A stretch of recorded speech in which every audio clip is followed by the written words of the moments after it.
এই দেখো, এইটা হলো আমার মুহাম্মদুর রাসূলুল্লাহর হাত, আর এইটা হলো সর্বপ্রথম ওসমানের হাত। সুতরাং এই হাতের উপরে তোমরা সকলে হাত রাখো।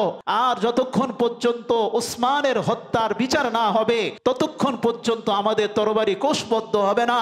আব্দুল্লাহ ইবনে মুবারক, হাদিস জগতের সম্রাট, ওনার দর্শের মধ্যে কখনো কখনো 40, 50, 60, 70 হাজার মানুষ বসতো। ওই ঘোড়ার চলার সময় যে ধুলা ঘোড়ার নাকে গিয়েছে, ওই ধুলা ওমর ইবনে আব্দুল আজিজ থেকে উত্তম। মুহতারাম হাজিরানে মজলিস, আজকে সূরা বাকারার 13 নম্বর আয়াত ইনশাআল্লাহ পাঠ করা হয়েছে। সংক্ষিপ্তভাবে এর তাফসীর ইনশাআল্লাহ পেশ করা হবে। তো আমরা জানি যে সূরা বাকারার প্রথম 5 আয়াত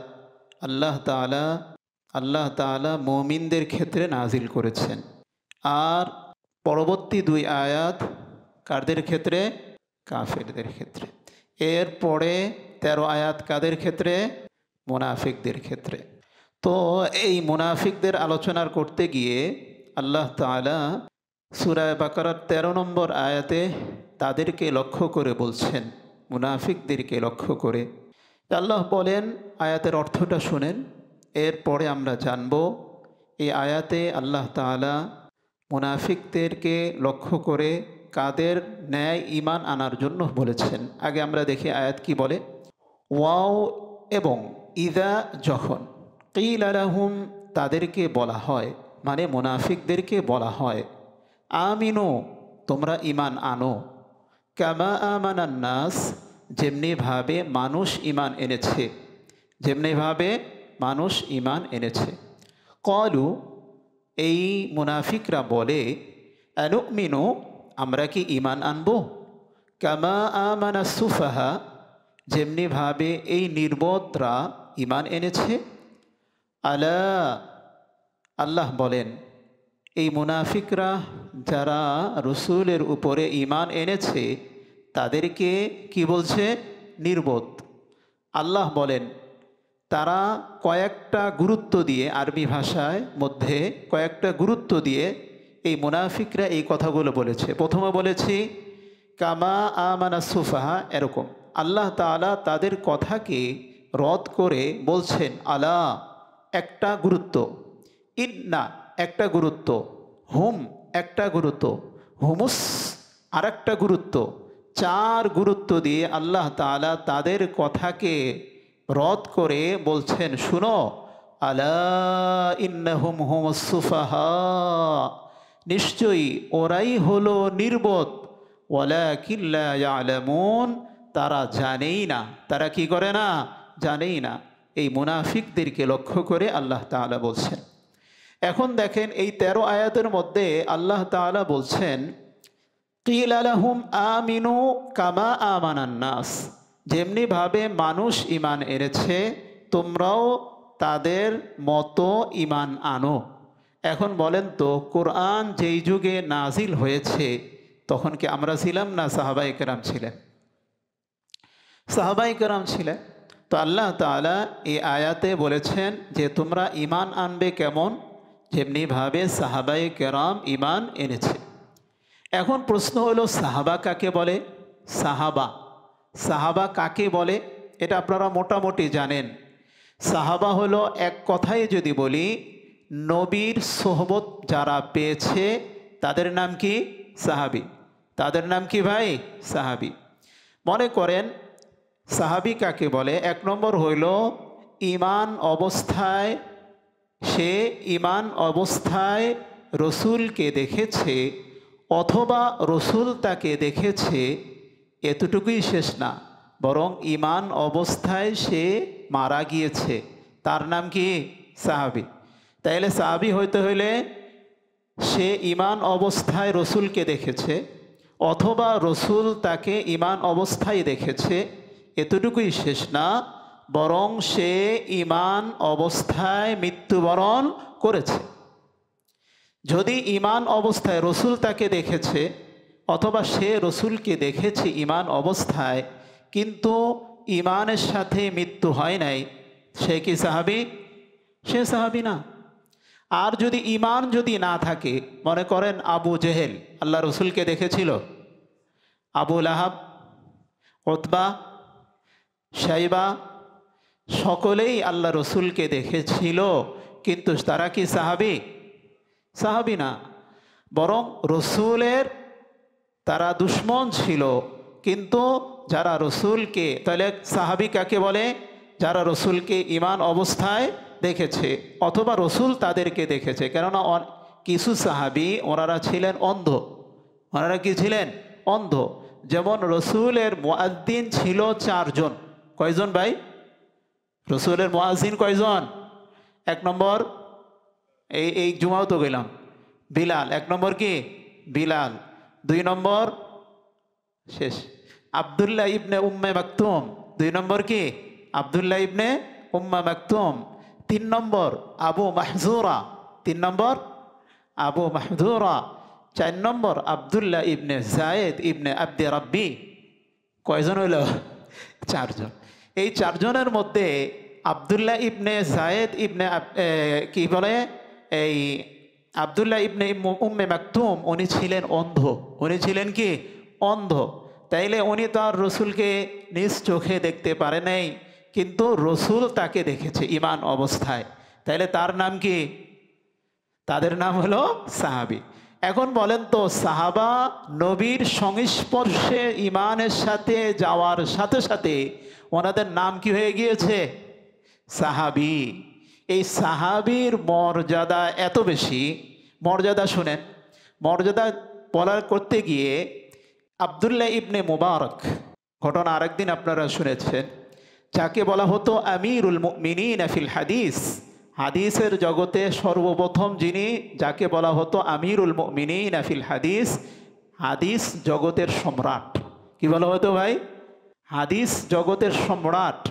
ওনার দর্শের মধ্যে আপনারা শুনেছেন, এরপরও আবার বলি, ওনার দর্শের মধ্যে কখনো কখনো 40, 50, 60, 70 হাজার মানুষ বসত। সুবহানাল্লাহ। কত বছর, কত মানুষ? 60। এখন পৃথিবীতে এত বড় দর্শ পৃথিবীতে নেই যে এত মানুষ বসে একসাথে। তাহলে কিভাবে শুনতো? মাইক তো ছিল না, বরং উনি কিছু মুকাব্বির নিযুক্ত করতেন, যে উস্তাদ বলতেন, অনেকের নবিহি ক্বালা হাদ্দাসানা ক্বালা রাসূলুল্লাহ সাল্লাল্লাহু আলাইহি ওয়াসাল্লাম ইন্নামাল আ'মালু বিন্নিয়াত। এইটুকু বলার সাথে সাথেই যিনি সামনে থাকতেন উনি বলতেন, ওস্তাদ বলেছে ইন্নামাল আ'মালু বিন্নিয়াত। এরপরে আরো সামনে যখন আরেকটা যাইতো আওয়াজ, উনি বলতেন ইন্নামাল আ'মালু বিন্নিয়াত। এইভাবে কখনো কখনো এরকম 30-40 জন মুকাব্বির এইভাবে বয়ান করতেন যে হাদিস এরকমভাবে বলেছে। তাইলে এইভাবে যতটুকু সময় যেত বয়ান করতেন। এই আমিরুল মুমিনিন ফিল হাদিস আব্দুল্লাহ ইবনে মুবারক রহমতুল্লাহ আলাইহি, উনি শুনেছেন আপনারা যে একবার জোহরের নামাজের পরে কুফার মসজিদে বসে বসে হাদিস পড়াচ্ছিলেন। পড়ার সাথে সাথে উনি বললেন, আলহামদুলিল্লাহ, হাঁচি আসছে। কি আসছে? হাঁচি। হাসির উত্তরে কি বলতে হয়? ইয়ারহামুকাল্লাহ। তো উনি আলহামদুলিল্লাহ বলার সাথে সাথে ওনার শাগরিদরা সকলে বলে উঠলেন কি, ওরে বাবা, প্রথম যারা শুনছে হেরা হতে আলহামদুলিল্লাহ ইয়ারহামুকাল্লাহ, এরা শুনছে ইয়ারহামুকাল্লাহ। বিশাল বড় আওয়াজ, এত জোরে আওয়াজ হয়েছে। বাদশাহ তখন শুয়েছিলেন, তখন হারুন রশিদ ছিলেন, শুয়েছিলেন, দ্বিপ্রহরের কাইলুলা বা পরে একটু ঘুমাচ্ছিলেন। উনি আওয়াজ শুনা তাড়াতাড়ি উঠে গেলেন, আরে কি হয়েছে রে, কি হয়েছে রে, কি হয়েছে রে, কি হয়েছে রে? বলো, আচ্ছা কি সমস্যা? করে এত আওয়াজ কিছু হলো? মানুষ কি আন্দোলন শুরু করলো নাকি? জুলাইয়ের বিপ্লব শুরু করলো নাকি? বলে না না না না। খবর নিল, খবর নেওয়ার পর হুজুর কিছু হয় নাই, বরং আব্দুল্লাহ ইবনে মুবারক উনি হাঁচি দিয়েছেন। ওনার জবাবে ওনার শাগরিদরা কি বলেছে? ইরহামুকাল্লাহ বলেছে। বলে তখন ওনার আহলিয়া মুহতারামা ওনাকে বলতেছিলেন, আসল বাদশাহ কারা, আমনে না ওনারা? সুবহানাল্লাহ বলেন। আসল বাদশাহ কারা? আপনার হাসিতে তো কেউ কয় না আলহামদুলিল্লাহ, অথচ এই মুহাদ্দিস যিনি বসে রয়েছেন আর শুধু আলহামদুলিল্লাহ বলেছে, বলার সাথে সাথে 70,000 মানুষ একত্রে বলে উঠলেন, ইয়ারহামুকাল্লাহ, আল্লাহ আপনার উপরে রহম করুক। তে আবদুল্লাহ ইবনে মুবারক রহমতুল্লাহ আলাইহি ওনাকে জিজ্ঞেস করা হয়েছে, হজরত কে উত্তম, ওমর ইবনে আব্দুল আজিজ যিনি হলেন আব্দুল আজিজের সন্তান, মারওয়ানের দুই সন্তান ছিল, এক নম্বর হইল আব্দুল মালিক আর এক নাম হলো আব্দুল আজিজ। এই মারওয়ানের সন্তানদের মধ্যে সর্বপ্রথম মারওয়ান ইবনুল হাকাম ইন্তেকালের পরে কে হয়? এই আব্দুল মালিক হয়। আব্দুল মালিকের অনেকগুলো সন্তান ছিল, উমাইয়া খলিফা ছিলেন। তো ওনারা পরে আব্দুল মালিকের পরে আব্দুল আজিজ খলিফা হওয়ার কথা ছিল, কিন্তু উনি আগেই ইন্তেকাল হয়ে যায়। ইন্তেকাল হয়ে যাওয়ার পরে আব্দুল মালিকের কয়েকজন সন্তান খলিফা হয়। এরপরে ওমর ইবনু আব্দুল আজিজের ছেলে ওমরকে কি করা হয়? খলিফা নিযুক্ত করা হয়। এই ওমর ইবনু আব্দুল আজিজকে বলা হয় ওমরে সানি। কি বলা হয় ভাই? দ্বিতীয় ওমর। কি বলা হয়? দ্বিতীয় ওমর। বলে এত বড় উনি ন্যায়পরায়ণ শাসক ছিলেন যে ওনার জবানার মধ্যে এমন হচ্ছিল যে একই কূপের মধ্যে বাঘ আর ছাগল একসাথে পানি খাইতেছে। বলে এটা ইনসাফ, এটা ইনসাফের কারণে হয়। তো একদিন হঠাৎ করে এক রাখাল দেখলেন যে উনি বেশি সময় পায়নি, মাত্র 3.5 বছর খলিফা ছিলেন। উনি যখন ইন্তেকাল হয়ে যায় তখন তো আর মোবাইল টোবাইল কিছু ছিল না। তো এক রাখাল দেখতেছে যে ওই সবসময় দেখে যে বাঘ আর ছাগলে একসাথে কি করে পানি খায়। তো হঠাৎ করে দেখলেন যে বাঘ আজকে ছাগলকে হামলা করে নিয়ে যেতেছে। তখন উনি ধারণা করলেন মনে হয় ওমর ইবনে আব্দুল আজিজ ইন্তেকাল হয়ে গিয়েছে। ঠিকই, কেননা উনি থাকতে এই বাঘ আর ছাগলের উপর হামলা করতো না, কেননা উনি ইনসাফগার এবং উনি ন্যায় পরায়ণ শাসক ছিলেন। ঠিকই যে শুনছে যে হ্যাঁ ওই সময়টাই ওমর ইবনে আব্দুল আজিজ ইন্তেকাল হয়ে গিয়েছে। সুবহানাল্লাহ বলেন। এই ওমর ইবনে আব্দুল আজিজ উত্তম না আমির মুআবিয়া রাদিয়াল্লাহু আনহু উনি উত্তম? আমির মুআবিয়া কে ছিলেন? যিনি রসুলের শ্যালক ছিলেন, শালা। উম্মে হাবিবা রাদিয়াল্লাহু আনহা ওনার ভাই ছিল আবু সুফিয়ান, পরবর্তীতে রাদিয়াল্লাহু আনহু হয়েছেন, ওনার সন্তান ছিল। তো উনি এই আমির মুআবিয়া কাতেবে ওহী ছিলেন, রসুলের কি করতেন? ওহী লিখতেন। এমনকি রসুল সাল্লাল্লাহু আলাইহি ওয়াসাল্লাম এই আমির মুআবিয়ার ক্ষেত্রে কোনো এক জায়গায় আল্লাহ রসুল বলেছেন আমির মুআবিয়াকে আল্লাহ তাআলা জান্নাত দান করবেন। মুসলিম জাহানের বড় খলিফা ছিলেন। বাকি ওনাকে নিয়ে অনেক কিছু দল ওনাকে নিয়ে কেউ তো কাফেরের পর্যায়ে পৌঁছে দেয়। তো এই আমির মুআবিয়া উনি উত্তম নাকি দ্বিতীয় যা ওমর, যাকে বলা হয় ওমর ইবনে আব্দুল আজিজ, উনি উত্তম? তখন ওমর ইবনে আব্দুল আজিজের যখন এই তারতম্য হলো, তখন আমিরুল মুমিনিন ফিল হাদিস আবদুল্লাহ ইবনে মুবারক বলেন, মিয়া তুমি কার সাথে কার জুরি লাগাইলা? আরে আরে শুনো শুনো, আরে মুআবিয়া তো আল্লাহ রসুলের সাহাবি রে, মুআবিয়া আল্লাহ রসুলের সাহাবি। শুনো, মুআবিয়া যেই ঘোড়ায় চড়ে নবীজির সাথে জিহাদে রওনা দিয়েছেন, ওই ঘোড়ার চলার সময় যে ধুলা ঘোড়ার নাকে গিয়েছে, ওই ধুলা থেকে ওমর ইবনে আব্দুল আজিজ থেকে উত্তম। সুবহানাল্লাহ বলেন। কেন? উনি সাহাবী ছিলেন। সাহাবার মর্যাদা এত বেশি কেন? সাহাবা হলো উম্মত এবং নবীর মাঝে সেতু বন্ধন। সাহাবা কি ভাই? উম্মত এবং নবীর মাঝে সেতু বন্ধন। মনে করেন এই পারে হলো একজন, মাঝখানে হলো কি নদী, এইখানে হলো কিছু মানুষ, মাঝখানে একটা কি লাগবে? সেতু লাগবে। এখন এই সেতুটাই হলো সাহাবাই কেরাম রাদিয়াল্লাহু আনহুম আজমাইন। সুবহানাল্লাহ বলেন। এখন আল্লাহ তাআলা কি বলছেন? আমিনু কামা আমানান নাস, তোমরা ঈমান আনো। বলে কেমনে ঈমান আনবা? সাহাবাই কেরাম যেমনি ভাবে ঈমান এনেছে তোমরাও ঈমান আনো। তাহলে ঈমান আনবে কিভাবে? সাহাবাদের মতো। কিসের মতো ভাই? সাহাবাদের মতো। এই সাহাবাদের মতো ঈমান, এই সাহাবাকে বলা হয় আহলে সুন্নাত আল জামাতের মতামত হলো এটা, as-সাহাবী কুল্লুহুম উদুল। সাহাবী হলো, সাহাবীরা হলেন প্রত্যেকেই ন্যায়পরায়ণ, সকলেই সত্যনিষ্ঠ, সকলেই কি ভাই? সত্যনিষ্ঠ। মনে রাখতে হবে সাহাবায়ে কেরাম যদিও তাদের মাঝে কিছু গুনাহ হয়েছে, যদিও তারা একে অপরে কোনো একটা সময় ঝগড়া বিবাদও লিপ্ত হয়েছিলেন, যদিও তারা যুদ্ধেও লিপ্ত হয়েছিল, কিন্তু এরপরও আল্লাহ তাআলা তাদের গুনাহকে মাফ করে দিয়েছিলেন। সুবহান। কে মাফ করেছেন? একটু জোরে বলেন কে? আল্লাহ মাফ করে দিলে আমাদের কোনো কথা বলার অধিকার নাই। এবার শুনেন আল্লাহ তাআলা কয় আয়াতের মধ্যে সাহাবায়ে কেরামকে অনুসরণের কথা বলেছেন। প্রথম আয়াত তো আমরা শুনলাম সূরা বাকারার 13 নম্বর আয়াত। সূরা বাকারার কয় নম্বর আয়াত? 13 নম্বর আয়াত। এরপরে দেখেন সূরা বাকারার 137 নম্বর আয়াত। আল্লাহ বলেন ফাইন আমানু বিমিথলি মা আমানতুম বিহি ফাকাদ ইহতাদাউ। ফাইন আমানু, হে মানুষ, বিমিথলি মা আমানতুম বিহি, আমার সাহাবারা তোমরা যেভাবে ঈমান এনেছো তারাও যদি তোমাদের মতো ঈমান আনে, ফাকাদ ইহতাদাউ, তারা কি পেয়ে যাবে? হেদায়েত পেয়ে যাবে। এরপরে দেখেন 3 নম্বর আয়াত সূরা নিসার 115 নম্বর আয়াত। আল্লাহ বলেন ওয়ামান ইউশাকিকির রাসূলা মিন বা'দি মা তাবায়্যানা লাহুল হুদা ওয়া ইয়াত্তাবি' গায়রা সাবিলিল মুমিনিন নুওয়াল্লিহি মা তাওয়াল্লা ওয়া নুসলিহি জাহান্নাম ওয়া সাআত মাসীরা। আল্লাহ বলেন যে তার কাছে হেদায়েতের পথ স্পষ্ট হওয়ার পরও রসূলকে বিরোধিতা করবে, এমনকি মুমিনের পথ ছাড়া অন্য পথকে অবলম্বন করবে। এই আয়াতে মুমিনের পথ দ্বারা উদ্দেশ্য হলো সাহাবা। কারা ভাই? সাহাবা।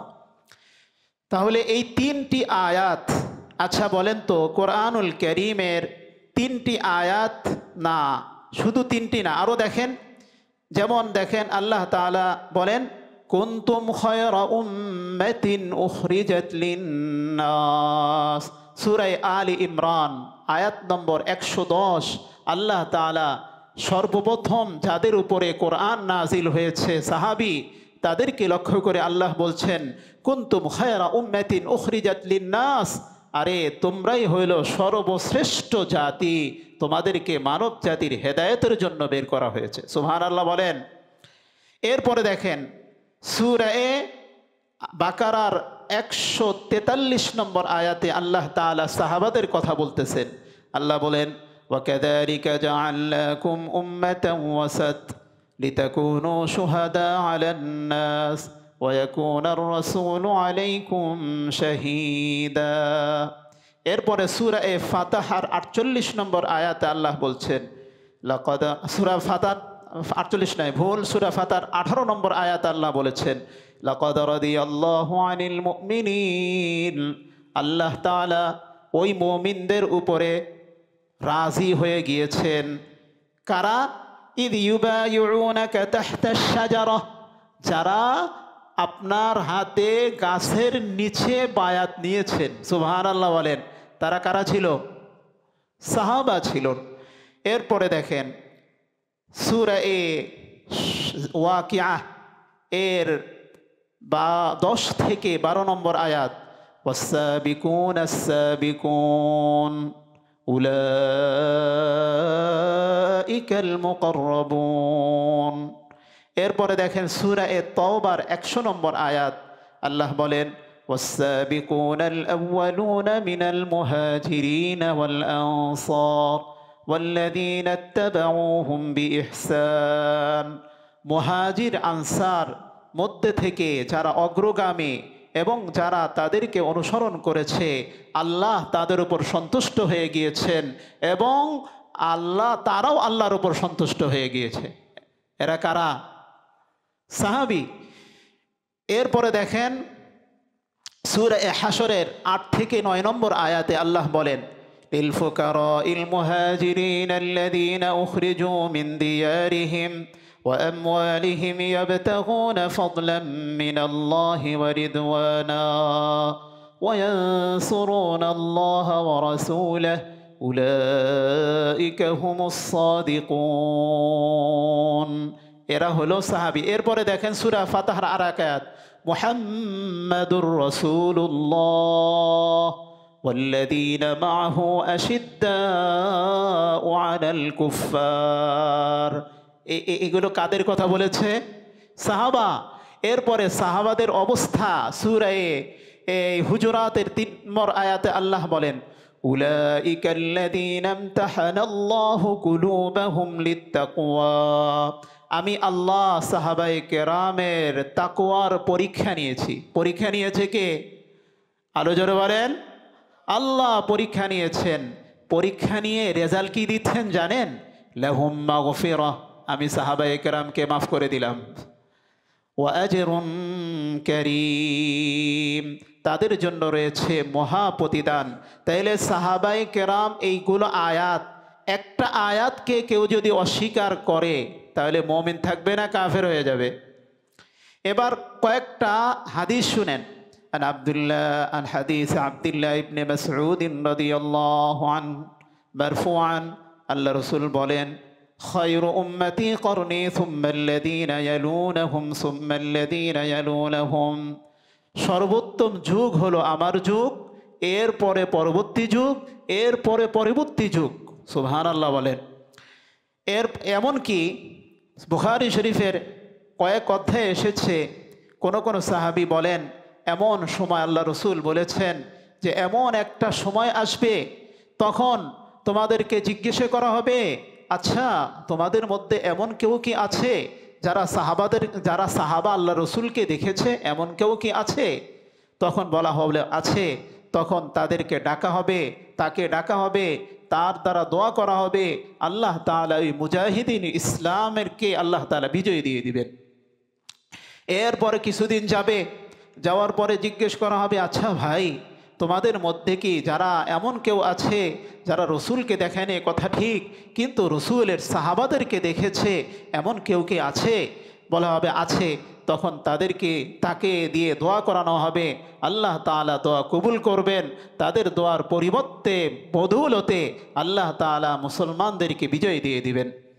এরপর আবার কিছুদিন সময় আসবে, তখন বলা হবে এমন কেউ কি আছে যারা নবীরকে দেখে নেই, সাহাবীদেরকে দেখে নেই, কিন্তু সাহাবীদেরকে যারা দেখেছে তাদেরকে তারা দেখেছে, এমন কেউ কি আছে?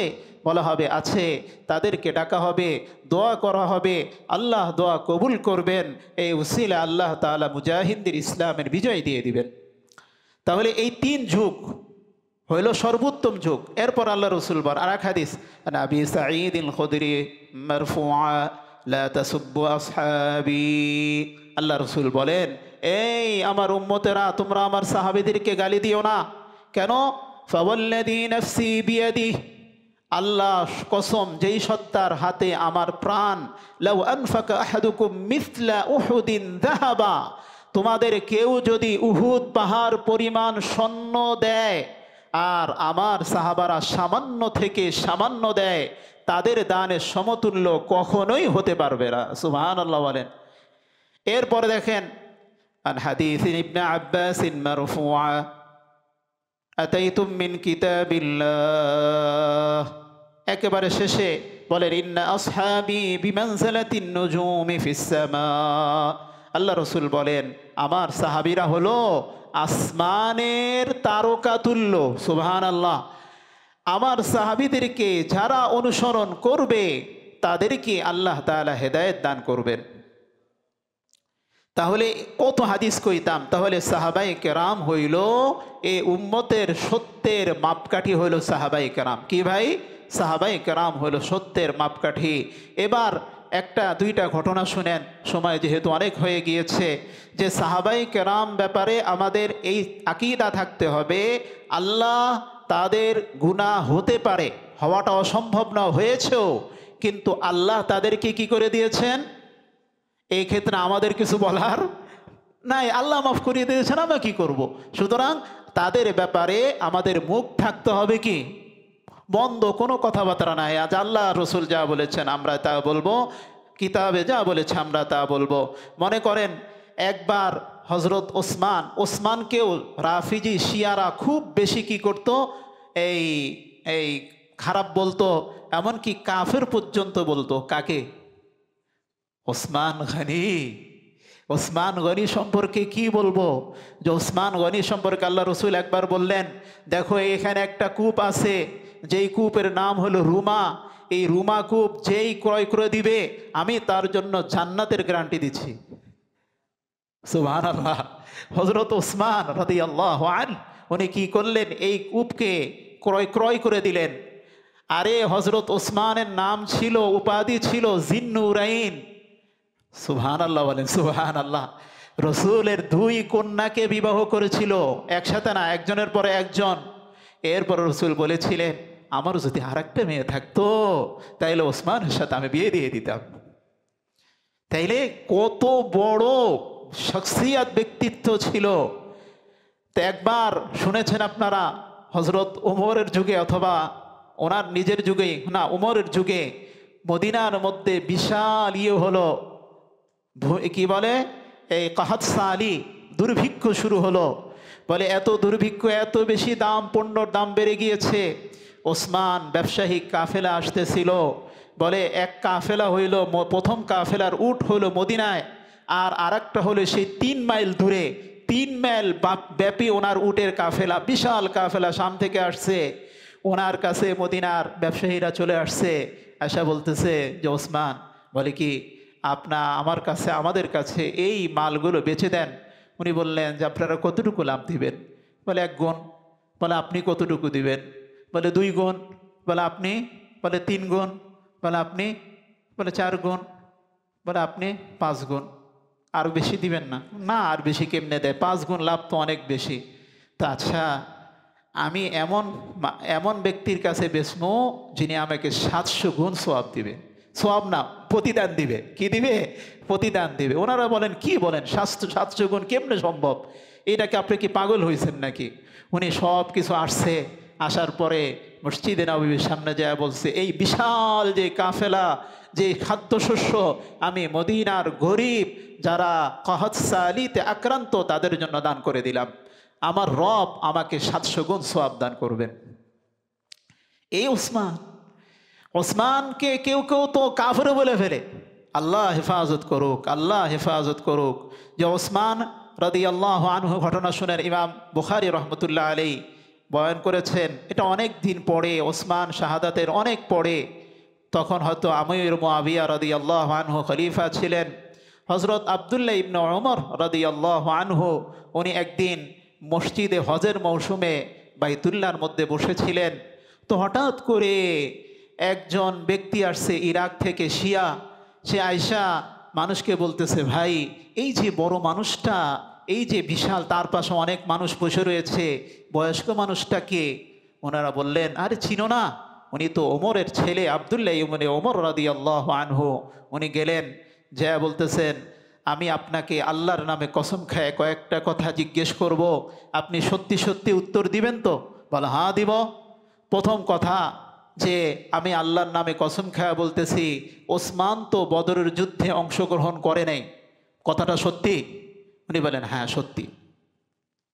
এই কথা শোনার সাথে সাথে ওই শিয়া রাফেজি কি হয়ে গেছে, খুশিতে বাগ হয়ে গিয়েছে। বলে আল্লাহু আকবার, কত সুন্দর কথা, মানে এর মন মতো কথা পাইছে আর কি। ও খুশি হয়ে গেছে। এরপরে বলতেছে, আচ্ছা আমি আল্লাহর নামে শপথ করে আপনাকে 2 নম্বর কথা বলতেছি, ওসমান তো উহুদ যুদ্ধে থেকে পলায়ন করেছিল, কথা কি সত্যি? উনি বলেন হ্যাঁ সত্যি। উনি একেবারে খুশিতে বাগবাগে চলে যাচ্ছে। আচ্ছা রাখেন। 3 নম্বর হইল, আমি আর একটা প্রশ্ন কই। বলেন। বলে হজরত ওসমান তো বায়াতে রিদওয়ানে অংশগ্রহণ করেন না, কথাটা সত্যি নি? বলে হ্যাঁ সত্যি। বলার সাথে সাথে উনি তাড়াতাড়ি আল্লাহু আকবার চলে যাচ্ছে। হজরত আব্দুল্লাহ ইবনে ওমর, এই কাছে আসেন, কাছে আসেন, আরও কাছে আসেন, কাছে আসেন, আপনি যে 3টা প্রশ্ন করছেন আমি হ্যাঁ বলছি, আপনি খুশিতে বাগ হয়ে গিয়েছেন। আরে মিয়া, আপনি আসল কথাটা শুনবেন না? বসেন। বসার পরে বলতেছে, আপনি বলেছিলেন হজরত ওসমান উনি বদরের যুদ্ধে অংশগ্রহণ করে নাই। আমি বলেছি হ্যাঁ করে নাই। কেন করে নাই জানেননি? বলে কেন? বলে আরে ওসমান রসুলের সামনে এসে বলতেছে, হুজুর আপনার মেয়ে অসুস্থ, আমার মন চায় আমি বদরের যুদ্ধ যাব। হুজুর আপনিই বলেন আমি কি করব? আপনি যা বলেন আমি তাই করব। বলে কি করবা? ওসমান ঠিক আছে তুমি বদরের যুদ্ধে যাও না, তুমি আমার মেয়ের খেদমত করো, খেদমত করলে এইটাই যুদ্ধে যাওয়ার সমতুল্য হয়ে যাবে। সুমা তা এখন এবং আল্লাহ রসুল গনিমতের মালের কিছু অংশ তার জন্য নির্ধারণ করে দিলেন। তা এখন তুই বল শয়তান, তুই যে ওসমানের সমালোচনা করলি, বললি যে বদরের যুদ্ধে ওসমান যায় নাই, এখন তুই বল উনি কি ইচ্ছা করে যায় না আল্লাহ রসুল বলেছেন? বল আল্লাহ রসুল বলেছেন, চেহারা কালো হয়ে গেছে। 2 নম্বর, তুই কইলি যে আল্লাহ তাআলার নবীর সাহাবী ওসমান উহুদ যুদ্ধের পলায়ন করেছেন। হ্যাঁ করেছেন, আমি বলেছি করেছেন, কিন্তু আল্লাহ তাআলা তো যারা পলায়ন করেছিলেন তাদেরকে মাফ করে দিয়েছেন। আল্লাহ তাআলা আয়াত নাজিল করে দিয়েছেন তাদের ক্ষেত্রে। তুই কি সমালোচনা করতে এসেছিস? তার ইয়ে হয়ে গেছে, কি বলে, মাথা আরো নিচে হয়ে গেছে, চেহারা কালা হয়ে গেছে। 3 নম্বর বিষয় হলো তুই কস যে বায়াতে রিদওয়ানে নাকি হযরত ওসমান অংশগ্রহণ করে নাই। আমিও বলি অংশগ্রহণ করে নাই। কেন করে নাই জানোস নি? আরে বায়াতে রিদওয়ান তো ওসমানের জন্যই হয়েছে। সুবহানাল্লাহ বলেন।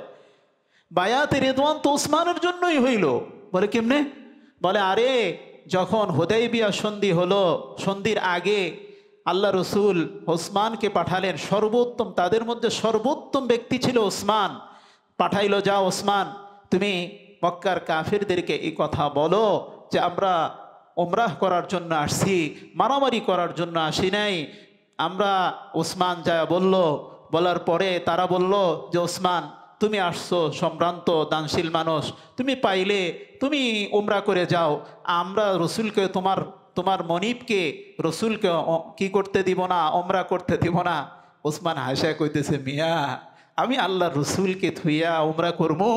এটা কি সম্ভব? আমার রসুল ওইখানে থাকবো আর আমি একলা একলা ওমরা করে যাবো? এটা হইতে পারে না। এক কথায় 2 কথায় ওসমানের সাথে লম্বা কথা হলো। ওসমানকে এক বাসার মধ্যে বন্দি করা রাখলো। বন্দি করা রাখার পরে এই কথাটা আল্লাহ রসুলের কাছে হুদাইবিয়া মক্কা থেকে 9 কিলোমিটার দূরে সেখানে সংবাদ পৌঁছে গেল। রসুল যখন শুনলেন যে ওসমানকে হত্যা করে ফেলা হয়েছে, তখন সকলকে ডাকলেন। আর ডাকা সকলেই বলে খোলা তরবারি নাও। নিল, তরবারি উন্মুক্ত করলো। একটা বাবুল গাছের নিচে ডাকলো, ডেকে বলল, এই দেখো এইটা হলো আমার মুহাম্মদুর রাসূলুল্লাহর হাত, আর এইটা হলো সর্বপ্রথম ওসমানের হাত। সুতরাং এই হাতের উপরে তোমরা সকলে হাত রাখো, আর যতক্ষণ পর্যন্ত ওসমানের হত্যার বিচার না হবে ততক্ষণ পর্যন্ত আমাদের তরবারি কোষবদ্ধ হবে না। সুতরাং সকলে বায়াত হও। আল্লাহ তাআলা এই বায়াতকে বায়াতে রিদওয়ান হিসেবে আখ্যায়িত করেছেন। আর আল্লাহ বলেছেন যে তারা এই যে রসুলের হাতে বায়াত নিল, এই বায়াতটা তারা রসুলের হাতে নেয় নেই, বরং ইয়াদুল্লাহ ফাওকা আইদিহিম, তাদের হাতের উপরে আল্লাহর হাত আছে। সুবহানাল্লাহ বলেন। তাহলে ওসমান, আরে ওসমান না হইলে তো বায়াতে রিদওয়ানই হইতই না, আর তুই ওসমানের সমালোচনা করস। তো ওই বেটা মাথা নিচু করে চলে যাইতেছে আর বলতেছে, বেটা যাই না শুনে সমালোচনা করিস। সাহাবাই কেরাম হলো সত্যের মাপকাঠি, সাহাবাই কেরাম হলো ন্যায়নিষ্ঠ উদুল, তাদের সমালোচনা করা উম্মতের জন্য হারাম। উম্মতের জন্য কি ভাই? হারাম। তো যাই হোক, মোটামুটি ভাবে সাহাবাই কেরাম সম্পর্কে সূরা এ বাকারার কয় নম্বর আয়াত? 13 নম্বর, শুধু 13। কয় নম্বর আয়াত? 13 নম্বর আয়াত। এই সাহাবাই কেরাম সম্পর্কে উম্মতের সব কিছু সাফ থাকতে হবে। সাহাবাই কেরামকে সমালোচনার পাত্র বানানো যাবে না, তাদেরকে সমালোচনার পাত্র জানানো হারাম। এখন বলতে পারেন হুজুর সাহাবাই কেরাম যে পরস্পরে যুদ্ধ করলো, কেন করলো? অনেক সাহাবী, কিছু সাহাবী ওনারা জিনা ব্যভিচারও করেছিলেন, এর উত্তর কি হবে? আচ্ছা একটা কথা বলি, এক সাহাবী, 2 জন রসুলের যুগে জিনা বা ব্যভিচারের ঘটনা মাত্র 2 থেকে 3টা পাওয়া যায়। কয়টা পাওয়া যায়? 2 থেকে 3টা। তাও আবার ওনাকে কেউ ধরা হয় নাই, উনি নিজে নিজেই আসছে। যেমন মনে করেন একজন ব্যক্তির নাম মায়েজ, উনি আসলাম গোত্রের ছিলেন। উনি আয়সা, তার নাম হলো মায়েজ আসলামী। উনি আয়সা বলতেছেন, ইয়া রাসূলুল্লাহ হালাকতু জানাইতু, ও আল্লাহর নবী আমি তো আমার ধ্বংস করে দিয়েছি। আল্লাহ রসুল বললেন, না তুমি এটা করো নাই, আল্লাহ তোমাকে মাফ করে দিবেন, তুমি হয়তো ভুল করতেছো। এরপরে যখন আবার আয়সা বলতেছে হুজুর আমি তো আমাকে ধ্বংস করে দিয়েছি, আমাকে একটু পবিত্র করে দেন। এইভাবে যখন ইমাম যিনি হবেন, যিনি রাষ্ট্রপতি হবেন বা বিচারক যিনি হবেন, ওনার জন্য জিম্মাদারি হলো তাকে ফিরিয়ে দেওয়া, না তুমি করো নাই। সে যদি হয়ে যায় তাহলে তো হইলই, তার উপরে রজম হবে না। যাই হোক, 4 বার যখন তাকে করা হলো, রসুল ফিরিয়ে দেওয়া হলো, তখন বলল আল্লাহ রসুল পাশে যারা ছিল তাদেরকে বললেন দেখো তো সে মদ খাইয়েছে কিনা, মদ খেয়ে এরকম কাজ করতেছে কিনা। সকলে শুকলো যে না, মদ খায় নাই। এরপরে বলল যে সে কি পাগলামি আছে কিনা, বলে না পাগলামিও নাই। এরপর আল্লাহ রসুল বললেন ঠিক আছে, তার উপরে কিতাবুল্লাহর যে রজম এটা কি হয় জারি করা হোক। মদিনার মসজিদের সামনে খালি জায়গা ছিল, সেইখানে তাকে চতুর্দিক দিকে পাথর বর্ষণ করে যখন কি করা হলো, মারা হলো। মারার পরে কোনো এক সাহাবীর গায়ের মধ্যে ওনার একটা রক্ত ছিটকে এসে লেগে গেল। লেগে যাওয়ার পরে ওই সাহাবী নাট শিক্ষা বললেন জিনাকারী রক্ত, জিনাকারী রক্ত, এরকম বললেন। এক কথায় দুই কথায় আল্লাহ নবীর কাছে এই কথা চলে গেল। চলে যাওয়ার পরে আল্লাহ নবী বললেন ওই সাহাবীকে ডাকলেন, সাহাবীকে ডাকে বললেন সাহাবী, ও আমার সাহাবী, তুমি মাআজ আসলাম সম্পর্কে এই কথা কিভাবে বললা, আর নাক ছিটকাইলা আর বললা এটা হচ্ছে জিনাকারী রক্ত। আমার সাহাবী, ইন্নাহুমা ফিল জিনান, আর আমি তো দেখতেছি এই সাহাবী জান্নাতে ঘোরাফেরা করতেছে। সুবহানাল্লাহ বলেন। এরপর রসুল যেই কথাটা বললেন, শুনো মাআজ আসলামি, সে এমনভাবে তওবা করেছে যেই তওবাটা যদি পুরা মদিনাবাসীদেরকে বন্টন করে দেওয়া হতো সকলের মাগফিরাতের জন্য যথেষ্ট হয়ে যেত। তাইলে বলেন সাহাবায়ে কেরাম জিনা করেছে এইটা তো সাহাবা অনুসরণযোগ্য নয়, বরং তারা যে তওবা করেছে এই তওবা হলো অনুসরণযোগ্য। কত ঘটনা আছে, যাক আজকে এতটুকুই শেষ করলাম। আল্লাহ তাআলা আমাদের ঈমানকে সাহাবায়ে কেরামের ঈমানের মতো করার তৌফিক দান করুক। সকলে বলেন আমিন।